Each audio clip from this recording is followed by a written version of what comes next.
The skyrocketing rents have not only increased the amount of displacement and homelessness in New York City, but they're also affecting small business. We have high rent blight in New York City, and all you have to do is walk down Queens Boulevard to see it.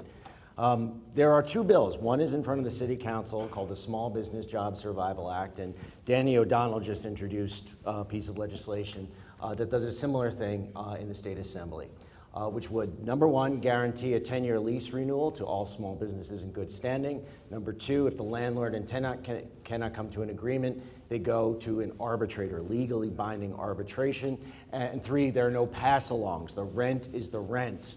All right, so there's no pass-alongs. You're not going to wind up getting a bill for $30,000 in back taxes from your landlord that he's passing along to the state. Do you support this legislation in each of your chambers? And do you think that that is a good solution there? Is there anything else?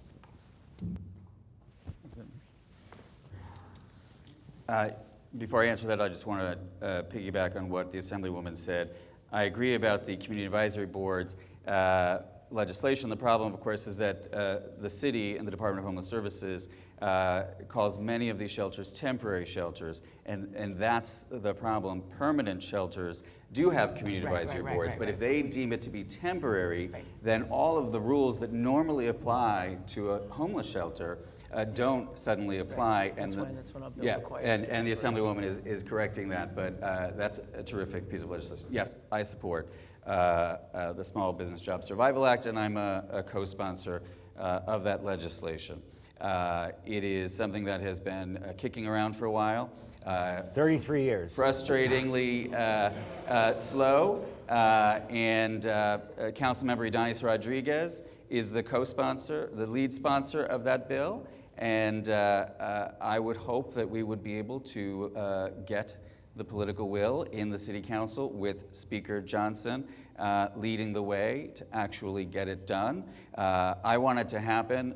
It needs that political will and that push from that leadership element. There is a radical motion to discharge which could actually propel a piece of legislation forward and force it to the floor, even against the leadership's will. I am willing to sign that motion to discharge to make sure that bill happens. Can you explain that just a little bit more? What we would have to do in order to make that happen?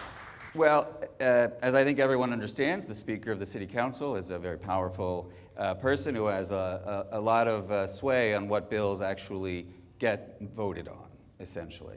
So this bill has been heard, been introduced, been heard, but clearly it is not progressing as quickly as we want it to.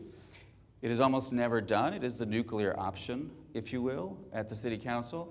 But if 7 council members are willing to sign a motion to discharge, you can actually force it to a vote. That can and should happen.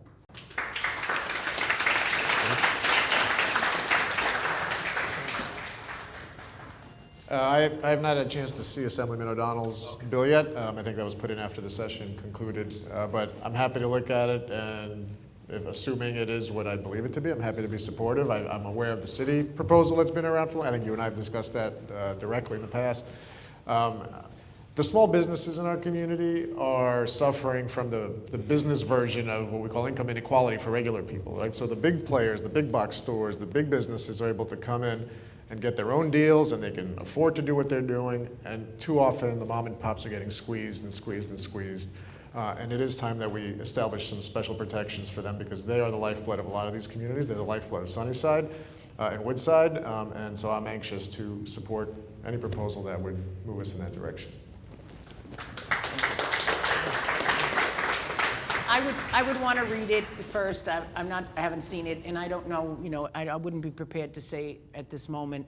Obviously, we want to do things to help our small businesses. It might be better to do some kind of a tax break program than a real estate program. I really don't know. So it's definitely something we'll work with the chamber and follow up. And Assemblyman O'Donnell is the criminal justice guy in the legislature and the guy I go to on most of those issues. So I'll definitely take a look at it. Thank you.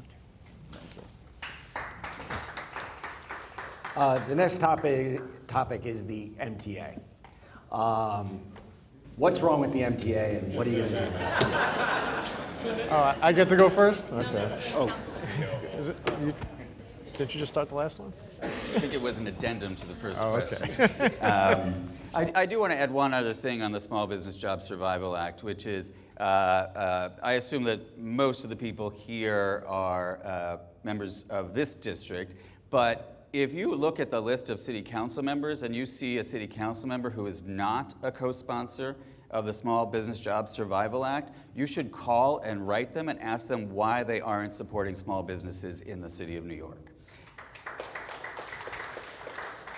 It's not enough just to show up. You've actually got to be on this legislation and pushing it.